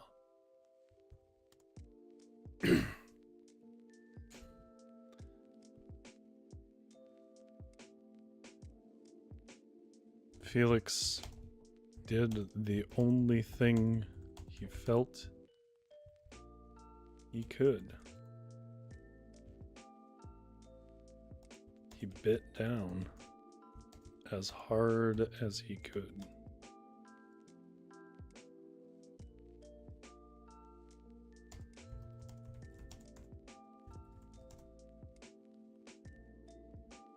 Gia says, in a reality that's his sleep apnea suffocating him. I'll be honest, I had the thought. I could never be an eye surgeon, Gia said. I don't think eyes bother me that much, but I have noticed that, like, now that I think about it, I think it's every girl I know.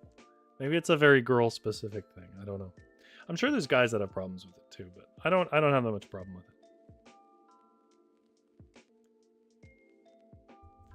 The infested stalk burst like a water balloon and filled his mouth with the taste of whiskey.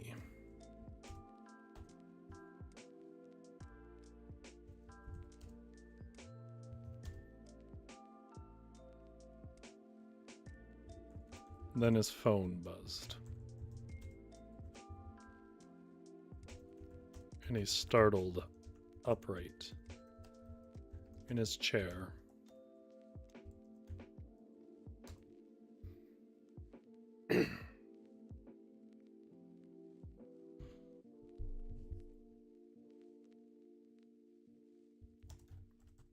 On the work site.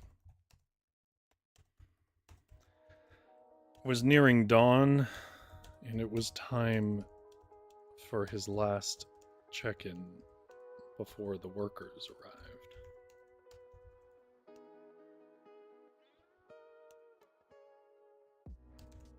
His hands were trembling,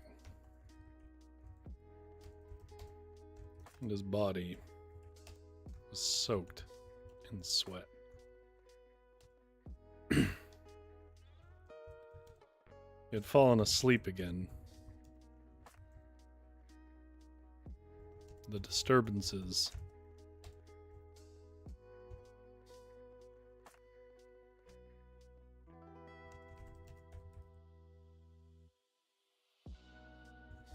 picked up his phone and texted.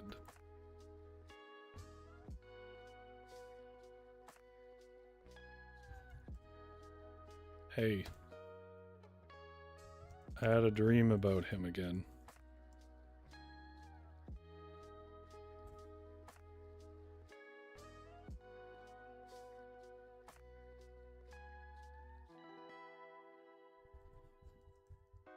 The kid you hit? Or your old friend?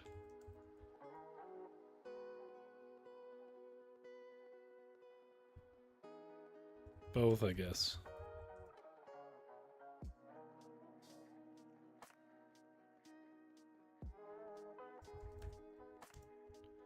Neither was your fault. Well.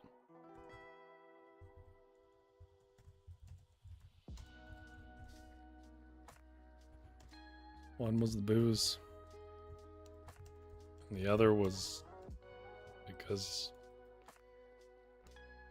well, shit, you were a kid.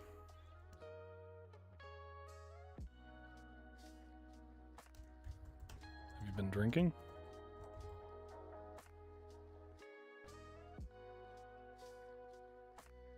No. Well, the nightmares stop. Eventually. Just part of the process. If you say so. Thanks for responding so early.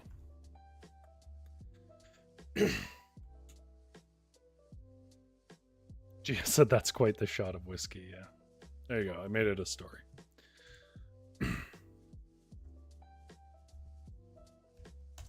Felix did one last site tour. Glad to see the ruts weren't such a rushing river around his boots anymore.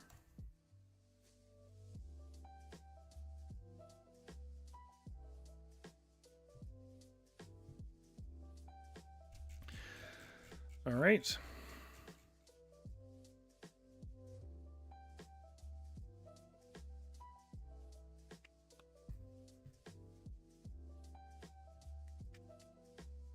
So much for a shorter stream. I'll read it back in a moment.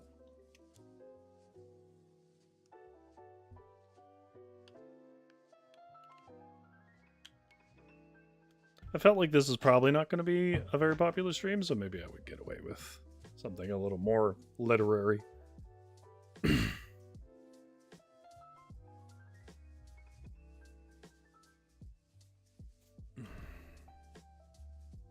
And one last look at Witchery's awesome book. Little fox. You gotta name that fox, Witchery.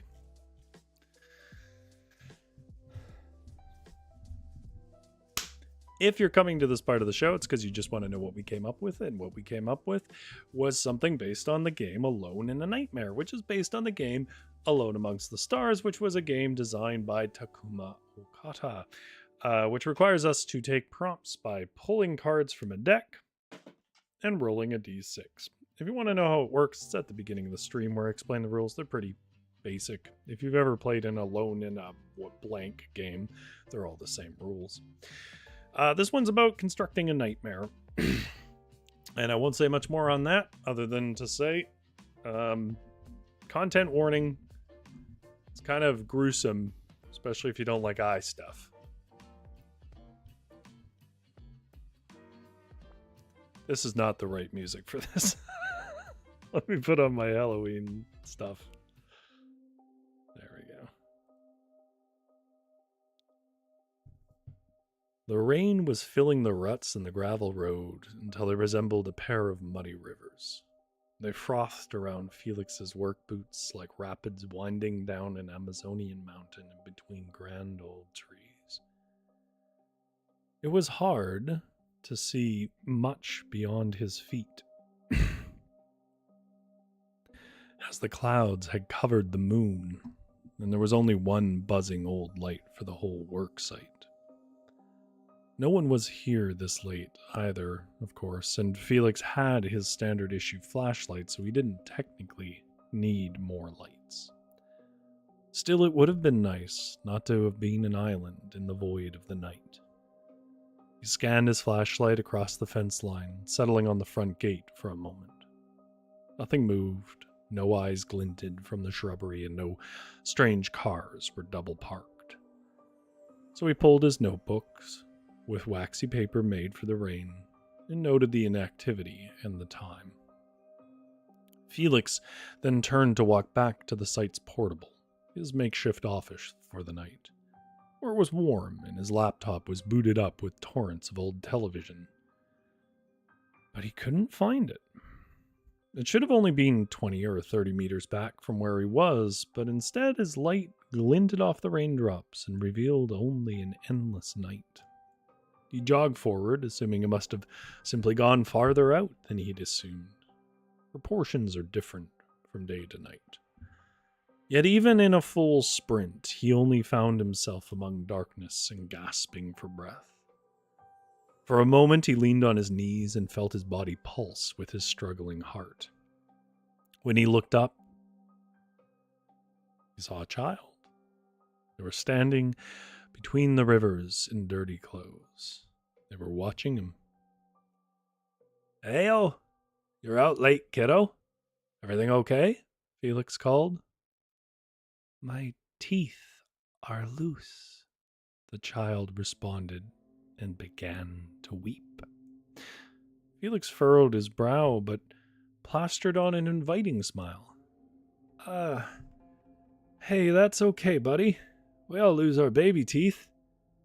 "No, thy teeth are loose," the child repeated, and then reached up to his mouth, wiggled his front tooth till it peeled out from his gums, leaving only a stream of red thinned by the rain running down from his bangs. It's confusing the way I phrase that. Running over a stream of red spilling over his lip and thinned by the rain running down from his bangs. "Oh, careful now. That's a lot of bleeding for a tooth," Felix said, taking careful steps towards the crying child. The child looked up at him with eyes consumed by the void of endless pupils.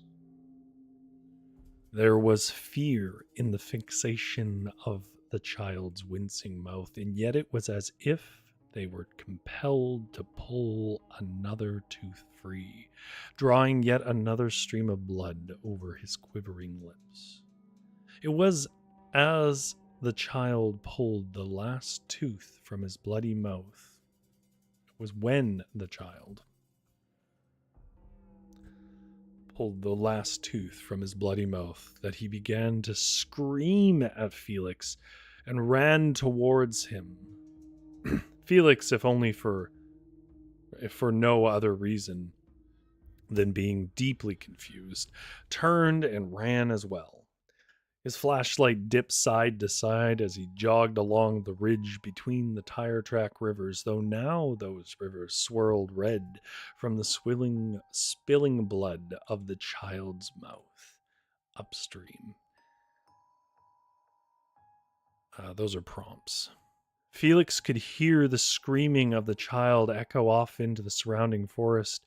yet had created enough distance that when he looked back, even with his flashlight, he saw only the void of the stormy night.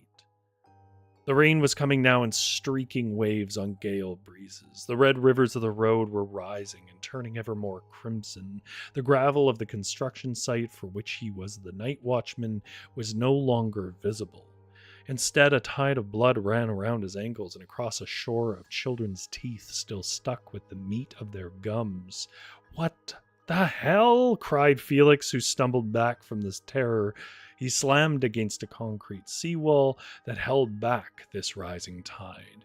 Felix reached up, grabbing for its edge, and to pull himself free of the terrible waters. But it was just out of reach, just high enough that it at best caught the edges of his fingernails and peeled them back a bit. Otherwise, his fingers simply slid against the harbor wall, finding no purchase. It was then a hand grasped his and pulled him up. This was a handsome boy of maybe 15 years old who was wearing some damp and dirty clothes under his grin. "Hey there, Felix. See?" the boy said with an odd familiarity. "That's how it's done." Felix was startled to silence by the whole experience of the night thus far, but immediately his mind began searching. Who was this? They seemed familiar. But of course, we could try it your way too. The grinning boy then punched him in the mouth and knocked him back into the Red Sea. Felix was pulled by the riptide down, but the whole sea roared with the boy's laughter and words. "Swim for the buoy. You'll be fine. I can't get my good shoes wet or my mom will kill me." It is... that's another prompt. The riptide pulled him down and down and down until the stirring of the red waves disappeared into the veil of the cold, dark depths. The panic of airless lungs with nothing to gasp at was making Felix wild in the water. He struggled against these currents, the riptides, but it was no use. Even the laughter of the boy faded away into the muffled walls of his growing unconsciousness. It was in this panic struggle that Felix's cyanotic body settled onto the remnants of a street, fully flooded by some dam or broken riverbank. Around it, the frames of an old church, a few businesses, and a few dozen houses spread out in all directions. The water down here was cold and murky and impenetrably dark. The wood of these things grew long, hairy strands of algae. Out from the door of a liquor store, a woman appeared unlike any he had seen before. She had a soft jaw of a young and beautiful woman, but her eyes were swollen, the left twice the size of the right. She hobbled towards the suffocating Felix and leaned down. Then her eyes extended towards him, lying on the floor of a Red Sea in the ruins of some forgotten and flooded village. He recoiled as these eyes grew closer and followed him. They were on long stalks, like a snail, but not so smooth in form. They were wrapped in swollen veins that clotted in places, which swelled up and writhed with some infestation of parasites. She grabbed his ankle and reached the larger eye stalk down into his gasping mouth. Felix gagged and struggled against the writhing appendage that wormed its way down his throat and into his chest, while the other eye explored the distress on his face, and a soft smile grew above her round jaw. Felix did the only thing he felt he could do. He bit down as hard as his jaw would allow, and that infested stalk burst like a water balloon, filling his mouth with the taste of whiskey. It was then his phone buzzed. He startled upright in his chair on the work site. It was nearing dawn, and it was time for his last check-in before the workers arrived. His hands were trembling, and his body was soaked in sweat. Fallen asleep at work again. He picked up his phone and texted, "Hey, I had a dream about him again." "The kid you hit, or your old friend?" "Both, I guess." "Neither was your fault. One was the booze and the other was, well, shit, you were a kid. You been drinking? No. Well, good. The nightmares stop eventually, just part of the process. You say so. Oh, thanks for responding so early. Felix did one last sight tour, glad to see the ruts weren't such a rushing river around his boots anymore.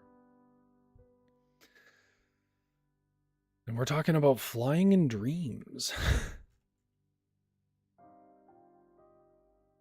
Alright, let me put me back to our fun music.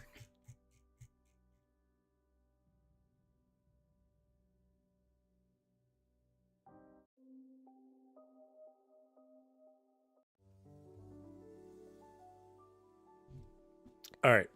I mean, it's a pretty standard plot construction, I suppose, but I think we did some fun things with it. Alright. Well, a smaller crowd tonight, but not an unwelcome one. I certainly hope good things continue to come to you, Witchery. And of course, Genera, it's always lovely to see you in the chat. I hope things are going well for you. And Uncle Kitty, hey. We based a child striking, friend killing alcoholic on you, apparently. So you're welcome, I guess.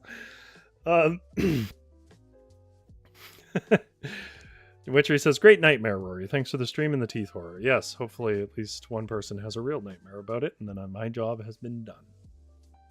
I do like my body horror, don't I? I should probably learn how to write something else. But I will say, like, in the constrainment of these streams, where it's very short, you can't really develop themes or too much tension or whatever else, body horror works best. GS says, yes, it got serious and had a deeper meaning at the ending. Yeah, I try not to do that too much in these streams. Sometimes I'll leave it implied. There's always that there, I will say that. When I write a story, I can't structure it unless I have sort of an emotional narrative in mind for the character. But I usually don't billboard it so much. Anyways, I had fun writing this.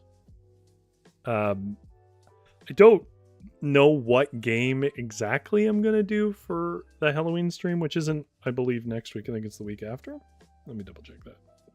Yeah, we have 2 streams, 2 varietal shows left, and one is going to be on Halloween night. But I'll be honest, if this wasn't your jam, if you don't really like body horror, I'm probably going to do something a little more Halloween themed, less overtly horror on actual Halloween. I like to have like sort of a party on Halloween. Genera says it has great potential for a full story. Yeah, perhaps. I think it's hard to do the nightmare thing in stories anymore, though, because it's been done so much, but maybe I'm overthinking it. Genera says, I love thrillers that are like therapy. Me too. I do too. Gia said, loved it, Rory. Well, I'm glad you guys liked it. Thank you very much for you guys' help. I hope you enjoy your journal, Witchery. Genera, I hope you enjoy the plant stream. As for me, I'm going to be carrying on. I hope you enjoyed your time with your friends, Zombie Wolf. I hope you feel better, Tammy. And oh, I hope you had fun at your writing workshop. Maybe you could give me some tips, Jumstore. And of course, everybody out there who lurks, whether that's Lizzie Rose or one of the many other lurkers that occasionally pop in, or I'm sure there's some lurkers I've never heard from. Thank you so much for watching. I hope you enjoyed your time. But as we like to say here, you don't have to go home, but you can't stay here. Get out of my shop!